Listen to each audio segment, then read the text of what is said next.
Good morning students. मैं doctor Kavita Sahni from government girls college Chomu. BSc part 1 के first paper में हम इन्वर्टिब्रेट के क्लासिफिकेशन के बारे में पढ़ रहे थे। पिछली क्लास में मैंने आपको फाइलम मोलस्का के क्लासिफिकेशन और उसके एग्जाम्पल्स को डिटेल से बताया था। आज हम पढ़ेंगे फाइलम इकाइनोडर्मिटा। इन्वर्टिब्रेट्स या नॉन कॉर्डेट्स में फाइलम इकाइनोडर्मिटा जो फाइलम मोलस्का के बाद इनको रखा गया है। इस फाइलम का नाम इकाइनोडर्मिटा रखा गया है। ग्रीक भाषा में इकिनोस का मतलब होता है स्पाइनी, कटीला, और डर्मिटा मतलब होता है स्किन।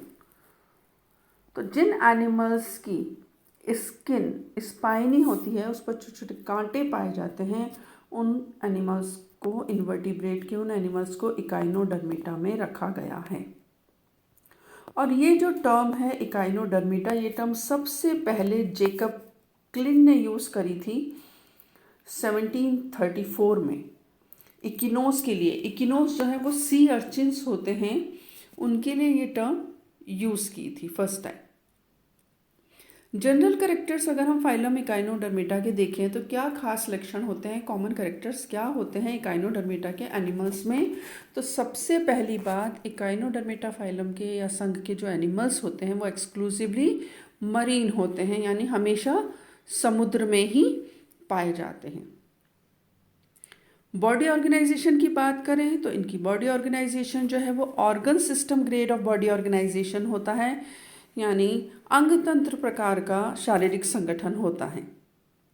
बॉडी ट्रिप्लोब्लास्टिक त्रिस्तरीय होती है, सीलोमेट होती है, ट्रू सीलोम इनमें प्रेजेंट होती है, और सिमिट्री जो है वो रेडियल सिमिट्री होती है और जनरली पेंटा रेडिएट होती है, यानी 5 रेडियाई वाली इनकी स्ट्रक्चर या संरचना जो होता है उसमें रेडियाई 5 होती है।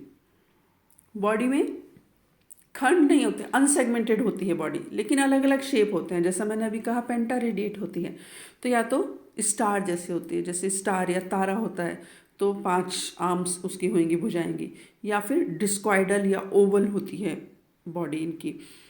या कुछ एनिमल्स ऐसे भी हैं जिनकी बॉडी इलोंगेटेड बेलनाकार होती है, लेकिन उसमें भी 5 भाग बने पे होते हैं। ये खास बात है, पेंटा रेडिएट जो इनके हैं ये खास बात है। तो इकाइनोडर्मिटा के एनिमल्स में पाया जाता है। इसके अलावा अलग से कोई हेड नहीं होता इनमें। जैसे हमने देखा आर्थ्रोपोडा में अलग से शीश पाया जाता है, हेड पाया जाता है। मोलस्का के एनिमल्स में क्लियर हेड होता है बहुत से एनिमल्स में, लेकिन इकाइनोडर्मिटा के जो एनिमल्स हैं उनमें अलग से शीश या हेड क्लियर नहीं होता।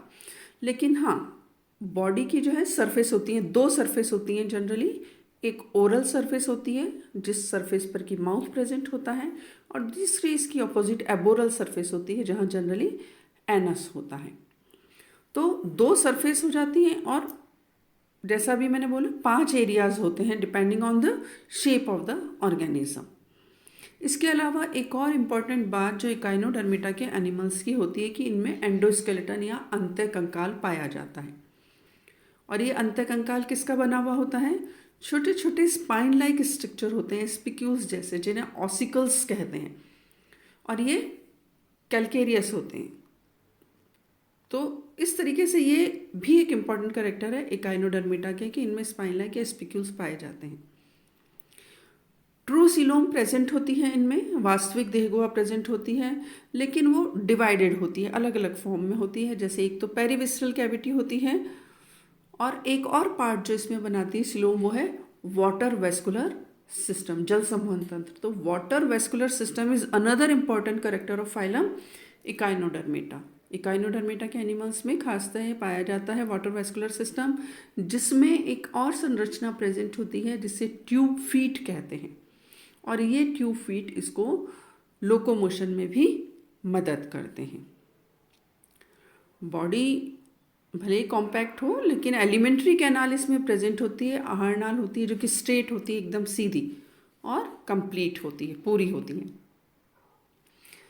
रेस्पिरेशन, ये एक्वेटिक एनिमल्स हैं, मरीन हैं, समुद्र में ही पाए जाते हैं, लेकिन रेस्पिरेशन के लिए कोई खास स्ट्रक्चर्स इनमें अलग से नहीं होते, या तो डर्मल ब्रैंकी होते हैं, छोटे छोटे स्ट्रक्चर्स जो कि इसको रेस्पिरेशन में मदद करते हैं। इसके अलावा ट्यूबफीट या नालपाद जो मैंने आपको अभी बताए थे, क्योंकि उसमें कंटिन्यूसली पानी आता है और निकाला जाता है, तो वो भी रेस्पिरेशन में हेल्प करते हैं।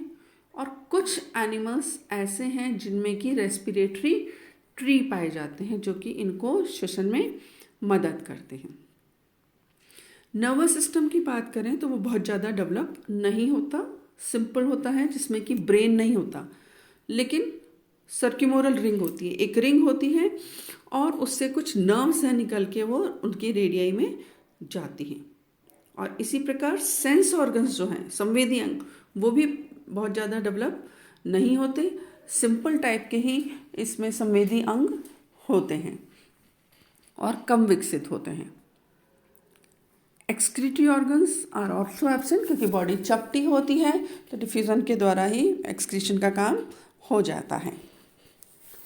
इम्पॉर्टेंट बात इनमें जो होती है रीजनरेशन, पुनरुद्भवन की पावर बहुत ज़्यादा होती है, बहुत ज़्यादा विकसित होती है कि अगर एनिमल के अलग अलग पीस हो जाते हैं, भाग हो जाते हैं, तो हर जो है वो फिर से डेवलप हो सकता है। डायोशियस होते हैं एनिमल्स, और फर्टिलाइजेशन एक्सटर्नल होता है, बाहर स्पर्म और वो बाहर छोड़े जाते हैं वाटर में, समुद्र जल में, और वहाँ पर ही फर्टिलाइजेशन होता है। डेवलपमेंट इनडायरेक्ट होता है, अप्रत्यक्ष होता है, यानी लार्वा अवस्था पाई जाती है। तो दो तरह का लार्वा इसमें पाए जाते हैं, बाइपिनेरिया लार्वा होता है और ऑरिकुलेरिया लार्वा, ये दो तरह के लार्वा इसके डेवलपमेंट में पाए जाते हैं। तो ये कुछ खास लक्षण होते हैं, कैरेक्टर्स होते हैं जिन एनिमल्स के, उनको इकाइनोडर्मेटा में रखा गया है। इकाइनोडर्मेटा को फाइलम के फिर आगे 6 क्लासेस हैं, और उससे पहले इनको 2 सब फाइलम में बांटा गया है, उपसंघ बनाए गए हैं इसके। इनके प्रॉपर्टी के हिसाब से जो एनिमल इकाइनोडर्मेटा के फ्री लिविंग है, स्वतंत्र जीवी हैं, स्वतंत्र रहते हैं, उन्हें सब फाइलम इलिथ्रोजोआ में रखा गया है। और कुछ एनिमल्स ऐसे हैं जो कि सेडेंट्री होते हैं, यानी स्थानबद्ध होते हैं, और एक स्टॉक या वृंत के द्वारा सबस्ट्रेटम से अटैच रहते हैं, जुड़े रहते हैं, उन्हें सब फाइलम पैल्मेटोजोआ में रखा गया है। तो आइए हम देख लेते हैं कौन कौन सी क्लासेस हैं। ये इलिथ्रोजोआ जो मैंने बताया सब फाइलम जिसके फ्री लिविंग एनिमल्स होते हैं, उसमें 4 क्लासेस हैं। पहली क्लास है एस्टेरॉयडिया। एस्टेरॉयडिया जो क्लास है या जो वर्ग है, इसके जो एनिमल्स हैं उनकी सिमेट्री जो है वो पेंटामेरस होती है, यानी पेंटामेरस रेडियल सिमेट्री होती है। बीच में इनमें बॉडी की एक सेंट्रल डिस्क होती है जिससे कि 5 भुजाएं निकलती हैं, और ये भुजाएं छोटी होती हैं। और जो बीच का पार्ट है सेंट्रल डिस्क चौड़ा होता है, तो भुजा कहाँ से ओरिजिनेट होती है एकदम क्लियर नहीं होता। और जो इसकी भुजाएं हैं या जो आर्म्स हैं वो अनब्रांच होती है, उसमें कोई ब्रांचेस नहीं होती, शाखित नहीं होती है। देखिए डायग्राम में दिखाई दे रहा है, बीच की जो है ये ओरल सरफेस पे माउथ भी दिखाई दे रखा है, और ये 5 भुजाएं दिखाई दे रही हैं। और हर एक आर्म में बीच बीच में देखिए एक ये लाइन या ग्रूव दिख रहा है जिसे एम्बुलेक्रल ग्रूव कहते हैं। और इसमें ऑसिकल्स प्रेजेंट होते हैं, ट्यूफीट भी होते हैं, और ट्यूफीट में सकर्स भी होते हैं। इसका एग्जाम्पल है पेंटासिरोस या एस्टेरियास। साधारणतः इनको स्टारफिश कहते हैं, तारा मछली, क्योंकि इसका आकार जो है वो तारे के समान होता है, स्टार लाइक होता है, इसलिए इन्हें स्टारफिश या तारा मछली कहते हैं। दूसरी क्लास है इसकी ऑफ्यूरोइडिया। ऑफ्यूरोइडिया एनिमल जो इसके हैं उन्हें साधारणतः ब्रिटल स्टार कहते हैं। अब इनमें क्या फ़र्क है, जो स्टारफिश थी या पेंटासिरोस थी उससे क्या फ़र्क है इनमें? इनमें भी वही 5 रेडियाई हैं, 5 भुजाएं हैं, लेकिन इनमें जो सेंट्रल डिस्क है उससे सेंट्रल डिस्क छोटी होती है, और डायग्राम में देखिए दिखाई दे रहा है, उससे जो भुजाएं निकल रही हैं या आर्म्स निकल रही हैं वो क्लियर होती हैं, 5 भुजाएं एकदम अलग अलग दिख रही हैं, और ऐसे सांप की पूंछ की तरह से ये दिखाई दे रही हैं। उसी के हिसाब से इसका ऑफ्यूरोइडिया नाम है। और ये जो इसकी भुजाएं हैं इसमें पिन्यूल्स प्रेजेंट होते हैं, इस तरीके से रोम जैसे स्ट्रक्चर दिखाई दे रहे हैं ना, ये दिखाई दे रहे हैं, और एम्बुलेक्रल ग्रूव है हर एक आर्म में बीच में। तो इस तरीके से ये इसमें भुजाएं प्रेजेंट होती हैं। एनस इनमें एब्सेंट होता है, और जो ट्यूब फीट है इसके वो इसमें प्रेजेंट होते हैं, लेकिन उनमें सकर्स नहीं होते। तो ये जो ऑफ्यूडोरॉइडिया है इसका एग्जाम्पल है ऑफ्यूडर्मा या ऑफ्योथ्रिक्स। ब्रिटल स्टार जैसे मैंने आपको कहा, इसको साधारणतया कहते हैं। तीसरी क्लास है इसकी इकिनोइडिया। इकिनोइडिया के जो एनिमल्स हैं इनकी बॉडी डिस्क्वाइडल होती है, डिस्क शेप। और एक्चुअली मैं आपको बताऊं तो डिस्क शेप या सेमी स्फेरिकल का है ना, जिसमें आर्म्स नहीं होती, भुजाएं नहीं होती, और सही मायने में ऐसे होती है जैसे खरबूजा होता है ना, ऊपर से थोड़ा सा चपटा, ऊपर नीचे से छोटा सा, और ऐसे ओल सा गोल सा स्फेरिकल होता है, उस तरीके का शेप होता है इसका। और 5 भाग इसमें भी दिखाई देते हैं क्लियर कट। और इनमें जो स्केलेटन होता है इसका, ये जो कंकाल होता है वो बाहर की तरफ एक कवरिंग भी बनाता है जिससे टेस्ट या शेल इसकी बनती है, और उस टेस्ट या शेल में मूवेबल स्पाइन्स होते हैं जो कि मूव कर सकते हैं।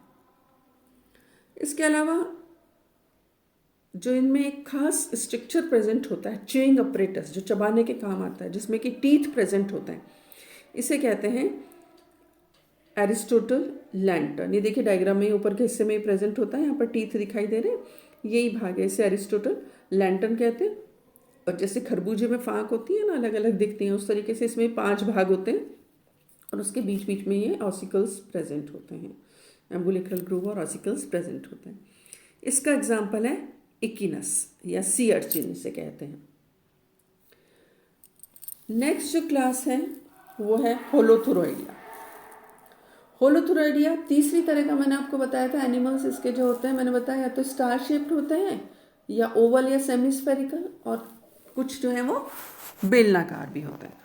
तो ये होलोथुरोइडिया के जो एनिमल्स हैं वो इलोंगेटेड होते हैं, लंबे और बेलनाकार, और जैसे खीरा होता है ना उस तरीके से, इसीलिए इनको सी कुकुम्बर भी कहते हैं, समुद्री खीरा। खीरे में भी आपने देखा होगा बीच बीच में ऐसे धारियाँ होती हैं लंबी, उसी तरीके से इसके शरीर पर भी होती हैं। तो जो 5 भाग होते हैं, तो बॉडी इलोंगेटेड लंबी होती है, भुजाएं नहीं होती उसमें कुछ, और इसके जो बेलनाकार स्ट्रक्चर है खीरे जैसा जो दिख रहा है, उसके एंटीरियर एंड पर माउथ होता है, और उस माउथ के चारों तरफ ये टेंटिकल्स देखिए डायग्राम में दिखाई दे रहे हैं आपको, ये टेंटिकल्स प्रेजेंट होते हैं, और ये हमेशा 5 और 5 के मल्टीपल में होते हैं।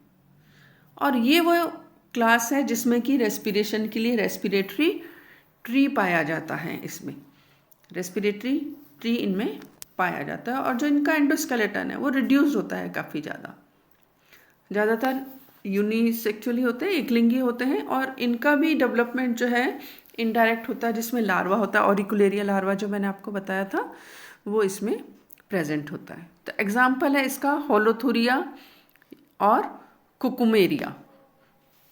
तो होलोथुरिया या कुकुमेरिया होलोथुरोइडिया क्लास में आते हैं। दूसरा सब फाइलम इकाइनोडर्मेटा का होता है पैल्मेटोजोआ। पहला था एलिथ्रोजोआ जिसमें फ्री लिविंग एनिमल्स आते हैं, और पैल्मेटोजोआ के जो एनिमल्स हैं उनमें क्या है कि ये सेडेंट्री होते हैं, स्थानबद्ध होते हैं, एक स्टॉक या वृंत के द्वारा सबस्ट्रेटम या आधार से अटैच रहते हैं। इसमें जो क्लास आती है वो है क्रिनोइडिया। और क्रिनोइडिया जो क्लास है इसमें वही है, बॉडी स्टॉक के द्वारा अटैच रहती है सबस्ट्रेटम से, और माउथ और एनस दोनों ओरल सरफेस पर होते हैं, इसके एक सरफेस पर होते हैं। ओरल सरफेस ये देखिए इसमें दिखाई दे रही है डायग्राम में, ये डिस्क से बीच में, और ओरल सरफेस है, इस पे माउथ और एनस प्रेजेंट होते हैं। और इसमें पतली पतली लंबी भुजाएं निकली होती हैं जिसमें पिन्यूल्स होते हैं, और ये भुजाएं भी 5 और 5 की मल्टीपल होती हैं। ट्यूब फीट इनमें प्रेजेंट होते हैं, नालपात जिनमें सकर्स नहीं पाए जाते। और क्योंकि इनका शेप ऐसे होता है और देखने में लिली जैसे लगते हैं, इसलिए इन्हें सी लिलीज कहते हैं। और इसका एग्जाम्पल है एंटीडॉन। तो इस तरीके से फाइलम इकाइनोडर्मेटा जो कि पेंटा रेडिएट होते हैं, 5 क्लासेस इसमें पाई जाती हैं।